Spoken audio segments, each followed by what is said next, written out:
এই রঙিন শহরে আমরা মানুষকে যেরকম ভাবি, যেরকম চিন্তা করি কিংবা যেরকমটা দেখি, আসলে তারা সবাই কিন্তু আমাদের ভাবনার মতো এরকম হয় না। আমাদের চেনা জানা কিংবা দেখার বাহিরেও থেকে যায় কিছু আবছায়া, থেকে যায় অনেক অপ্রিয় সত্য।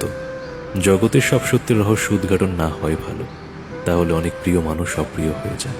অনেক কাছের মানুষের প্রতি পুষে রাখা কারো মমতা, আকর্ষণ কিংবা অনুভূতি বদলে যায়। তারাফা, যে নিচে নেমে থাকতে চায় আল্লাহ ওরা টেনে উপরে উঠা, আর যে খালি উঠতে চায়, হিংসা করে অহংকার করে উপরে ঠেলতে চায়, ওরা নিচে নামায় দেয় কে?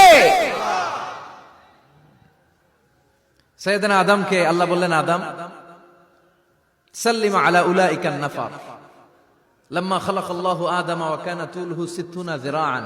নিচে নেমে গেলে যে উপরে ওঠে, আর উপরে উঠতে চাইলে যে নিচে নামে। উদাহরণ দেখেন, আদম আলাইহিস সালামকে তৈরির পর আল্লাহ বললেন, আদম সাল্লিম আলা উলাইকা নাফার, এই ফেরেশতাদের সালাম দাও। কি দাও? সালাম দাও। কোনো প্রশ্ন নাই, আল্লাহ সালাম দিব কেন? ফেরেশতারা আমারে দিব না কেন? আমি আগে দিব কেন? কথা আছে কোনো? যেই সালাম দিলেন, সালাম দেওয়ার